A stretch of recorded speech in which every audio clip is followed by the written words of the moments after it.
Page number 274, recording number 66, 66, 22nd chapter, 22వ అధ్యాయమైన శాస్త్రార్థ సంగ్రహము అనే లాస్ట్ చాప్టర్కి వచ్చాము.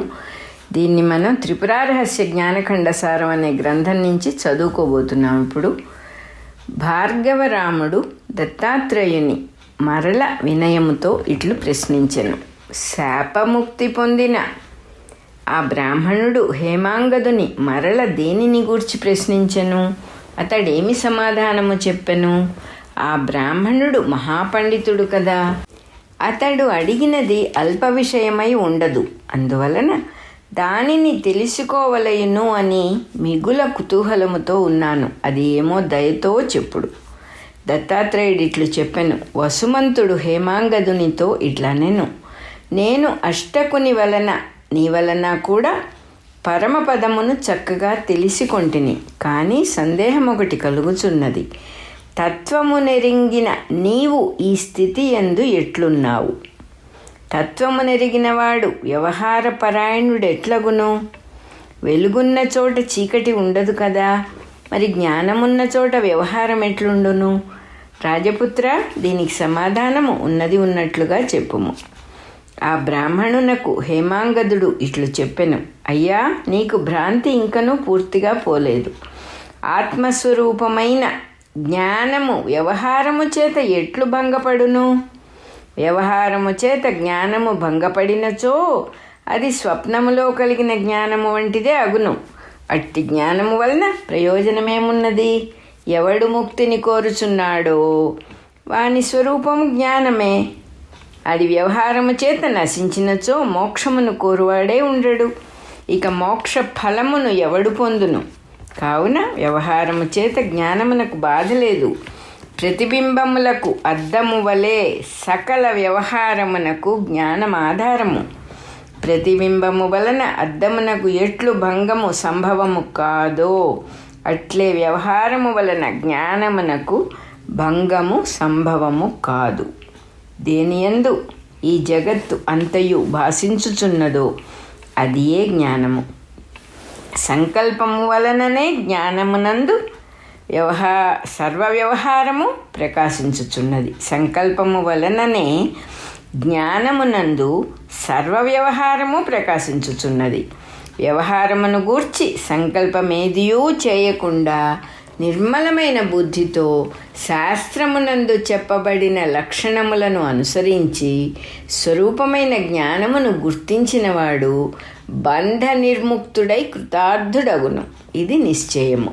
వసుమంతుడు మరల ఇట్లా అడిగెను. రాజకుమారా, ఇది నిజమే. నేను కూడా ఇట్లే నిశ్చయించుకొంటిని. వికల్పము లేని జ్ఞానమే స్వరూపము అని చెప్పబడుచున్నది. కానీ జ్ఞానమునందు వికల్పము కలిగినంతనే భ్రాంతి ఏల కలుగదు? త్రాడునందు పాము తోచుట వికల్పమే కదా, అది భ్రాంతియే కదా. కావున జ్ఞాని అయినను భ్రాంతి లేకుండా ఎట్లు వ్యవహరించును? హేమాంగదుడు ఇట్లు చెప్పెను. అయ్యా, భ్రమ యథార్థము అను రెండింటి యొక్క స్వరూపము నీకు తెలియలేదు. ఆకాశము యొక్క స్వరూపము తెలిసిన వారికి కూడా ఆకాశము నీలముగానే భాషించును. నల్లని ఆకాశము అని వారు అప్పుడప్పుడు చెప్పగలరు. అంత మాత్రము చేత వారి జ్ఞానము భ్రాంతి అని చెప్పబడుట లేదు. ఆకాశము యొక్క స్వరూపము నెరుగనివాడు ఆకాశము నల్లనిది అని చెప్పినచో వాని జ్ఞానము భ్రాంతి అని చెప్పుదురు.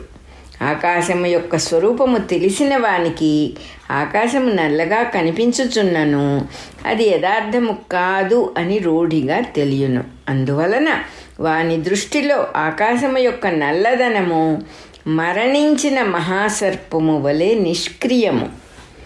జ్ఞానమునకు ఇది యథార్థము అను ప్రమాణ బుద్ధియే జీవము. అది లేనప్పుడు ఆ జ్ఞానము నిర్జీవమగును. పండితులకు ఆకాశము నల్లగా ఉన్నది అను జ్ఞానమునందు ప్రామాణ్య బుద్ధి ఉండదు. అందువలన ఆ జ్ఞానము నిర్జీవమై నిష్ప్రయోజకమగును. అది భ్రాంతి కాదు. కానీ ఆకాశము యొక్క స్వరూపము తెలియని వానికి అది భ్రాంతియే అగును. ఎండమావులలో నీరున్నట్లు తోచుట తెలిసిన వానికి తెలియని వానికి సమానముగానే ఉండును. అది నీరు కాదు అని తెలిసినవాడు భ్రాంతిని పొందడు, దానికై పరుగులెత్తడు. తెలియని వానికి అది భ్రాంతి అగుటచే ఆ నీటికై పరువెత్తును. ఎండమావులలో నీరు వలె జగత్తు ఉన్నట్లు కనిపించుచున్నదే కానీ నిజమునకు లేదు. యథార్థముగా ఉన్నది జ్ఞానమే అని రూఢిగా తెలుసుకున్న జ్ఞానికి వ్యవహారమంతయు జ్ఞానస్వరూపమే అగును. ఈ జగత్తు వలన తనకు సుఖదుఖములు కలుగుచున్నట్లు జ్ఞాని ఎప్పుడూ తలపడు. అజ్ఞాని దృష్టిలో జగత్తు యథార్థమే కానీ అతడు జగత్తు వలన తనకు సుఖదుఖములు కలుగుచున్నట్లు తలంచుచు భ్రాంతితో వ్యవహరించుచుండును. ఇరువురకును వ్యవహారము సమానముగానే కనిపించుచున్నను. జ్ఞానికి అది జ్ఞానమే అగుచుండగా అజ్ఞానికి భ్రాంతి అగుచున్నది. త్రాడును చూచి పామని అనుకుని భయపడుచున్నవానికి ఇది పాము కాదు త్రాడే అని తెలిసిన తరువాత పాము కనిపింపదు, త్రాడే కనిపించును. అట్లే ఆత్మజ్ఞానము కలవానికి ఆత్మయే కనిపింపవలను గాని జగత్తెట్లు కనిపించుచున్నది. తిమిరము అను కంటి జబ్బు కలవానికి ప్రతి వస్తువు రెండుగా కనిపించును. ఆకాశమునందు వానికి 2 చంద్రులు కనిపించుచుందురు. తెలిసినవాడు 2 చంద్రులు లేరు, ఒక్కడే ఉన్నాడు అని చెప్పినప్పుడు వానికి ఆ భ్రాంతి తొలగిపోయి చంద్రుడొక్కడే అని వాడు గ్రహించును. వానికి భ్రాంతి తొలగిపోయినను వాడు చంద్రుని వైపు చూసినప్పుడు మరల 2 చంద్రులు కనిపించుచునే ఉందురు. అజ్ఞానము చేత కలిగిన భ్రాంతి జ్ఞానము చేత పోయినను కంటి జబ్బు వలన కలుగుచున్న దోషము ఒక వస్తువు రెండుగా కనిపించుట అనున్నది తొలగదు. దానికి కారణమైన జబ్బు పోయినప్పుడే అది పోవును. అట్లే జ్ఞానులకు కూడా ఆత్మజ్ఞానము వలన జగత్తు సత్యము అను భ్రాంతి తొలగిపోయినను ప్రారబ్ధ కర్మ యొక్క దోషము వలన జగత్తు భాషించుచునే ఉండును. అందువలన వారికి ప్రారబ్ధ కర్మ నశించు వరకు వ్యవహారము జరుగుచునే ఉండును. అది ముగిసినంతనే జ్ఞానికి ఆత్మ తప్ప జగత్తు భాషింపదు. కాబట్టి జ్ఞానులకు ఎప్పుడునూ భ్రాంతి అన్నది ఉండదు. వసుమంతుడు మరల ఇట్లనేను, రాజకుమారా, జ్ఞానులకు కర్మ ఎట్లు మిగిలి ఉండును? జ్ఞానాగ్ని చేత కర్మను దూది దగ్ధము కాక ఇంకను మిగిలి ఉండునా? హేమాంగదుడిట్లు చెప్పెను. అయ్యా వినుము, అందరకును ఉన్నట్లే జ్ఞానులకు కూడా అపక్వము, పక్వము, హతోదితము అని కర్మ 3 విధములుగా ఉండును. వీనినే సంచితము, ప్రారబ్ధము, ఆగామి అని చెప్పుదురు. వీనిలో ప్రారబ్ధము తప్ప తక్కిన 2ను జ్ఞానము చేత నశించును. ఈ కర్మ ఇంతకాలమునకు పరిపాకము నొందవలెను అను భగవంతుని యొక్క నియతి లాను అనుసరించి కాలము కర్మలకు పరిపాకమును కలిగించుచుండును. కాలము చేత పరిపాక దశకు కొనిరాబడిన కర్మ పక్వము అని చెప్పబడుచున్నది. పరిపాక స్థితికి రానిది అపక్వమని చెప్పబడుచున్నది. జ్ఞానము కలిగిన తరువాత చేయబడుచున్న కర్మ హతోదితము. జ్ఞానము వలన ఆ కర్మకు ఫలము నొసగునట్టి శక్తి హతమగును. అట్లు మొలకలెత్తలేని గింజవలే పైకి వచ్చుచున్న ఆ కర్మను హతోదితము అని చెప్పుచున్నారు. పక్వమై ఫలమునిచ్చుటకు ప్రారంభమైన కర్మ ధనుస్సు నుండి వెలువడిన బాణము వలె దాని వేగము ఎంతవరకు ఉండునో అంతవరకు అది ఫలమును ఇచ్చుచునే ఉండును. అది జ్ఞానము చేత నశింపదు. దాని వలననే జ్ఞానికి జగత్తు భాషించుచుండును. కానీ జ్ఞానస్థితి ఎందలి భేదములను బట్టి ఫలమునందు భేదములు కలుగుచున్నవి. మందజ్ఞానులకు జగత్తు భాషించుచున్నప్పుడు సుఖదుఖములు స్ఫుటముగానే కలుగుచుండును. మధ్యజ్ఞానులకు అవి స్ఫుటముగా ఉండవు. ఉత్తమ జ్ఞానులకు సుఖములు దుఃఖములు స్ఫుటముగా కలుగుచున్నట్లు లోకులకు తోచుచున్నను వారికి స్వదృష్టిలో అవి కుందేటి కొమ్ముల వలె మిథ్యగానే తోచుచుండును. అందువలన అది ఫలముగా చెప్పబడుట లేదు. అజ్ఞానులయందు కర్మఫలము పుష్టి నొందుచుండును.